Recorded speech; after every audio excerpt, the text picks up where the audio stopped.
Hello, I'm Maynard Eaton, and welcome to a special edition of SCLC TV, this time focusing on the just concluded presidential debate, the final one.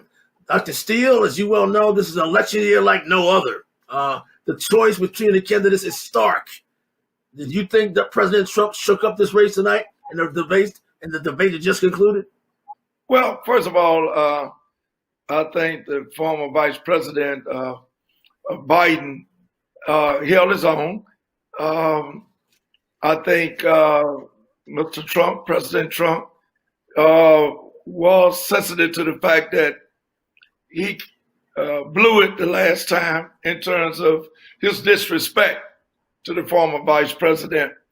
I think, and I'm an independent at this gesture in my life and career. I think that former Vice President Biden just needed to hold his own. He didn't have to come out with no surprises. He didn't have to slam dunk nothing, but don't back up from the goal line, just get it to the goal post. And I think he did well in doing that. But I was disappointed in some of the issues that was brought up in the response, and particularly of lack of issues being brought up, like reparation. Nobody seems to want to talk about reparation or the transatlantic African slave trade. Well, you well know race issues were the last one on the agenda. Seems like nobody talks about it till later in the campaign. Even in this last debate, issue of Black folks and Black Lives Matters and race in America, racism in America, the talk was later in the show. Absolutely, and it should have been a priority because we're more divided now than I can ever recall. Even as a young person living in Tuscaloosa, Alabama, you never had such a divide. I'm talking as a child. You didn't have this type of politics where one was so overtly in terms of this current administration and the foul language and the foul mindset of the citizenry of a certain percentage of the population, not the majority, but we are all Americans, and America must apologize for its treatment in terms of the racial issues that we have in this country. And until that healing comes about, we're going to be further divided. But I think there's hope. Once we get a president who wants to bring and be the glue to bring the citizenry together. First of all, you must realize we have a problem. In doing so, we have hope that can galvanize and bring about the harmonious working relationship within our country. Vice President Biden said there is institutional racism in America. President Trump says nobody's done more for Black folks than he has since President Lincoln. What do you say about that? That's the response of most people. yeah, you know, it's really comical, really, when you speak in those terms. And I was just listening to a young lady the other night that has a book out called the Tower of Lies. She worked for President Trump for 40 years. And people ask the question, why you didn't come out with your book before now? Well, everything is about timing. It's better late than never. And she was saying how he was basically a racist. And she used an example where when he was building his Trump towers and hotels all around, and he made a pivot point that if anybody of the ethnicity of Black American, African American, sitting in the lobby of his hotel, and he's getting ready to do a major deal with big investors, you make sure that you show them the door, in other words. You escort them out and don't let them be seen. Oh, come on, man. This guy is in the Oval Office. President Donald Trump is in the Oval Office. He's the president of the United States of America.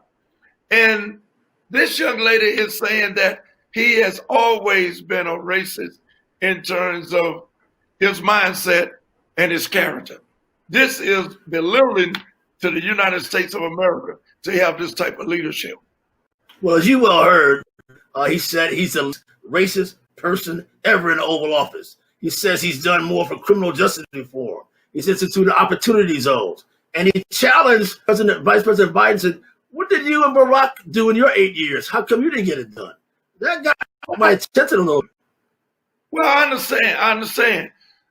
President Barack Obama, as the first black president, African-American president, and that's a very good question, Ms. E.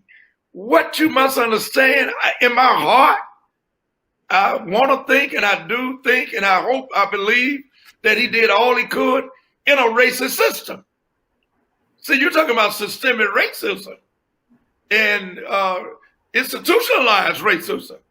So President Barack Obama, having the background that he's had in terms of Ivy liquor, from the Ivy League and schooling and education, and his background of having a Caucasian mother, being raised by his grandparents who's Caucasian, and from Hawaii, not Chicago, not Detroit, not Birmingham, Alabama. He was raised in Hawaii primarily, and he was born in Hawaii. But the fact being is that his ethnicity of being black was not like you and myself. Even though you are from up north and I'm from down south, we have the, I had to throw that in. You from New Jersey and I'm from Alabama, and nothing is different in your and my makeup. We both relate to the same things, and you have a Southern heritage, and I have a Northern heritage. I have relatives all over the North. But the fact being is that President Barack Obama, ethnicity is African American, but his upbringing was different. But we had him, and we got him, and we're proud of it. But he was contained, and he brought about the Affordable Care Act, which is major, very major. And he couldn't do everything for us. But I can't talk about President Barack Obama without talking about Reverend Jesse Jackson, who led the way for us to have a President Obama. Let's talk about the Affordable Care Act. That was much of the discussion tonight. Vice President Biden says he will improve it. He will keep it, improve it. President Trump said all he's doing is socialized medicine. Trump wants to get rid of it, but he has no alternative that he's legislated yet. Or is the Affordable Care Act under attack? Are you concerned about that for those you represent as the SCLC president? Absolutely. If you don't have your health, you don't have anything. If you notice, President Trump did a backpedaling on the pre-existing. I don't know if you heard that, or the American people heard it. He said that would not be taken out of his plan. The pre-existence of your health. If you want to take out an insurance policy and the insurance company deny you because you have a pre-existing illness, that's very major. Because from day one, even as children, something is wrong with somebody. Not to mention as you grow and get older. So that is very important to have the pre-existing aspect of the Affordable Care Act. But President Trump has never said that before in my recollection, but he said it tonight. But you can't believe everything he says, because on the fact sheet, most of the things he say are not correct. Or not factual, or outright untruths, many people believe. Speaking of Alabama, you mentioned Alabama. Alabama came up tonight in the conversation when the discussion was about raising the minimum wage to $15. President Trump says, well, perhaps Alabama couldn't afford that. Was that a a slap in the face to Alabama, or just him denying the fact he wants to raise money because so many people live below the poverty level? Isn't that the actual fact? He's actually talking about his friends who are on the higher echelon of the economic ladder. That's what he's talking about. Where they, if you make this documented at a reality of $15 an hour, he's saying that it would take away from the rich or the corporate richness of his friendships and the people that he socialized with in the fraternity of wealth that he enjoys. The fact being is that it should be a national type of stimulus. And I got something to say about the stimulus too, about the stimulus in terms of motivating the economy as well as creating an opportunity for all God's children to make a decent wage and a livelihood to take care of their families. It is inhumane and unthinkable to let anyone work for less than $15 an hour. And we're about the philosophy of what Dr. King always said, is that this government should make sure that everyone is compensated to have a livable wage, even if the job market does not dictate it. The government should be responsible. What is your takeaway? What is the takeaway of your constituents, people you represent, middle class and poor folks? What is their takeaway from this debate? Or is anybody in a middle class or poor house feeling better tonight because of this debate? Well, for most people who are not aware of what has taken place in the last 10, 12 years or so, there is no middle class for African Americans. There is no middle. You either wealthy or you poor. It's no middle. You might be in the middle, but it has nothing to do with class. This is something that we are very fearful of, and it's taking place right in our face.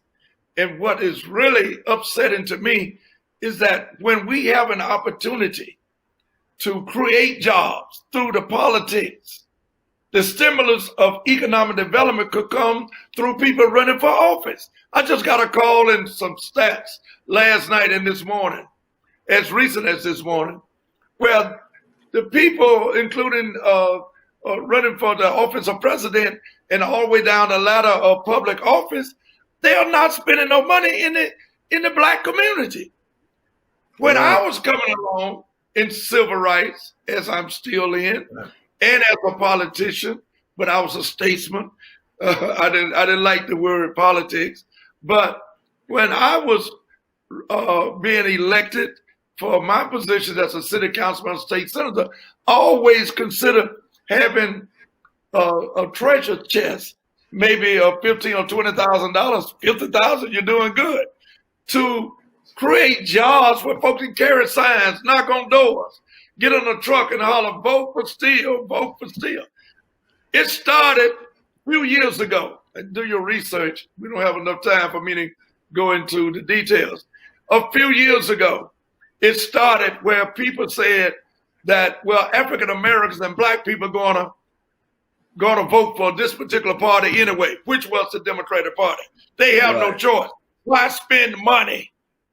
Why spend money in the black community? All I'm saying is that with the political season, candidates can create jobs by spending money with black newspapers, with black businesses, as well as people on the ground.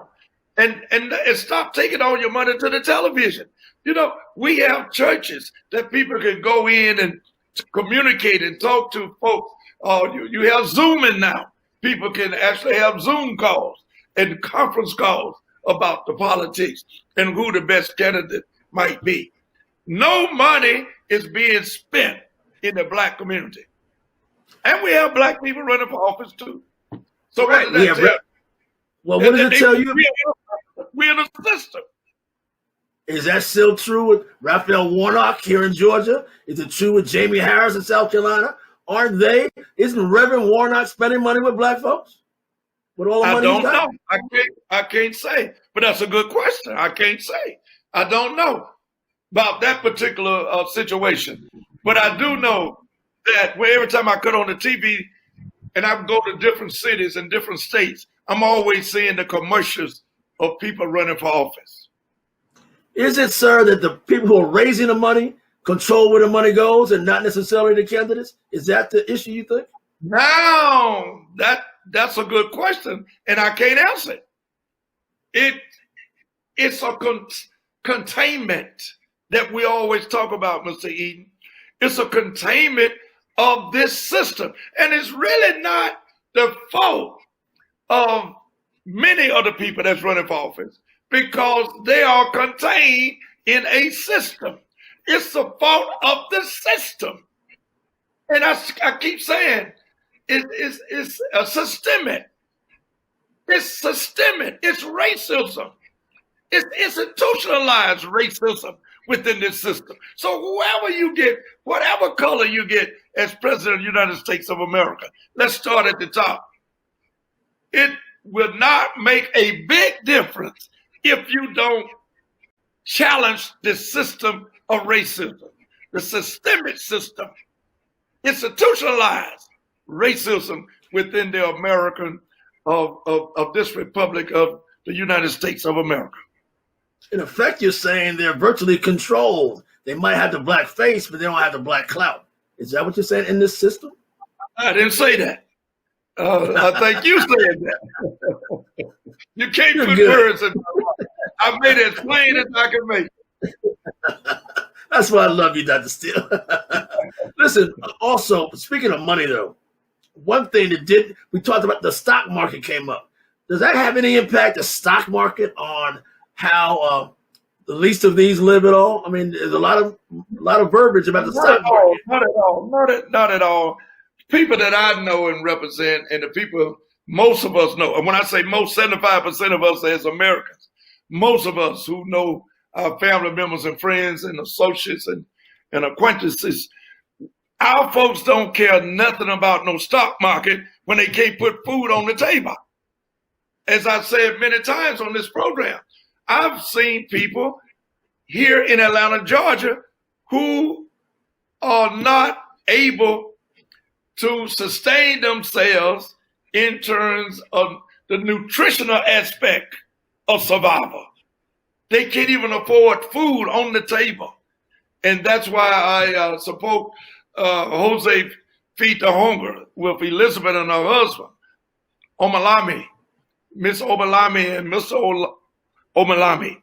They are doing a great job, not just during Thanksgiving and Christmas, but on a daily basis in feeding folks. That's number one, nutritionally. And which was started by their father. Reverend Jose Williams. Jose Williams started by, and we don't talk enough about Reverend Jose Williams. We don't talk enough about him. It was started by her father, and thank you for that. But anyway, who led the Selma Bridge, but is rarely given credit for that. He brought John Lewis to the march. It was his march. Am I right? Yes, it was. And that's a fact. It was Jose Williams' march from Selma to Montgomery, and we don't give him enough recognition. Absolutely. Speaking of Jose, there's another thought flowing around. You talk about Atlanta. Atlanta's a black mecca. There are a lot of black haves, and you represent the have-nots. There are those who criticize, and Jose Williams was among them back in the day. Why aren't black folks with money doing more for black folks without money? Is that concerning? Well, it's very concerning. You remember the last program, the program before that, and the program before that. All of my last 10, 15 years, I use one word: collaboration. Yeah. Lack of collaboration. We do not collaborate as people or families. That's white, green, black, blue, whatever. Particularly African Americans. We do not collaborate. That's why we have so many religious organizations You know, we believe in the same God, and most of us believe in the Trinity, the Father, the Son, and the Holy Ghost. Most of us in the African American community and Americans, fair-minded thinking, of all people who want to do the right thing. We believe in the Trinity. So my point being, why have so many religious different organizations in terms of serving the same God when we all can come under the same umbrella? That's the same problem we have with civil rights. We have with politics. We have with political parties.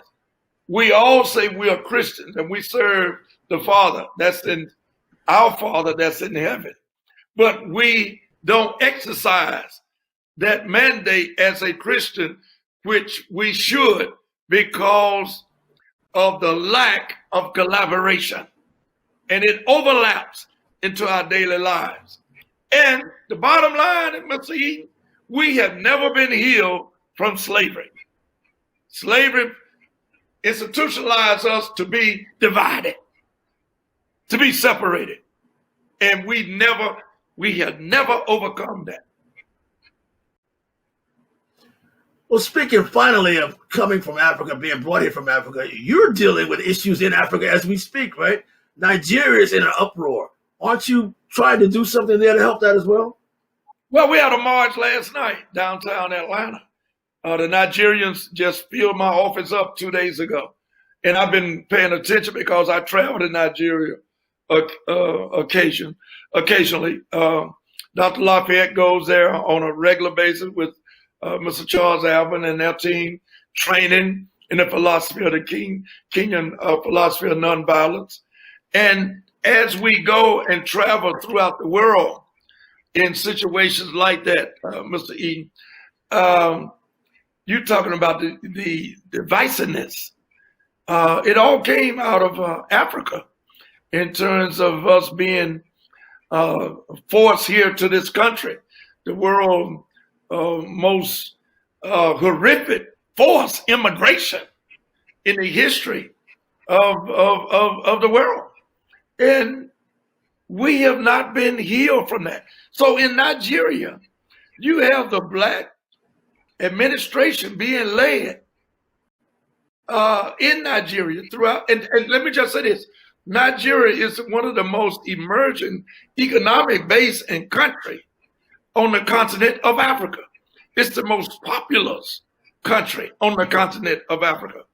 It has all of the oil fields as well as gold, but it's being controlled by the Europeans as well as American corporations. So there's a certain segment in the leadership role in Nigeria that's oppressing the masses of people. And I hate to say it. And it has also gotten down to the Muslim versus Christians to a large degree. And that's asinine. It's ludicrous for anyone to think and to be God-fearing, to think that one group should dominate another group and use violence to do it. I mean, it's a youth movement that's taking place over in Nigeria. Now, that's a problem there when you call it totally a youth movement. It should be a people's movement because the young people are not listening to the elderly. How do you get wisdom through your experiences? The young people saying, we ain't gonna take it no more. Well, the elderly and the older people didn't want to take it either, but they went as far as they could. So they're talking about corruption. They're talking about the special forces from the police department that interrogate people and rob them. And this coming from law enforcement. So it's really a major problem. And I'm saddened that none of the representatives tonight, including the president and the former vice president who's running for the Oval Office of the President of the United States of America, did not bring up Nigeria and the continent of Africa. That's very disturbing because that is an international crisis that's taking place right now. I wish you could see the photos and the pictures that I have received in the last, I should say, 7 days, where you have young people being shot down arms being actually sawed off with various violent instruments. Heads are being disconnected, being chopped off. It's just pitiful to see the violence that's taking place. Decapitation of one's body, being decapitated. It's just sad to see, and nobody's talking about this. And that's on the continent of Africa, in the country Nigeria. Ladies and gentlemen, this has been a special report about the presidential debate tonight. But Dr. Steele, much of what you talked about in Nigeria, unbeknownst to me, a lot what happened this summer with the Black Lives Movement. So maybe becoming international. Young people not listening, or young people being put upon the violence, that sort of thing. So it's still an international, and that's why you are a leader, because you're an international kind of guy. But again, it's a global village. Yes, sir. Thank you. But the candidates didn't say anything about it, as you noted. No, sir. No, sir. They didn't say anything. Ladies and gentlemen, this has been a special report for SCLC TV. I'm Maynard Eaton, and of course, our president, Dr. Charles Steele. See you next week.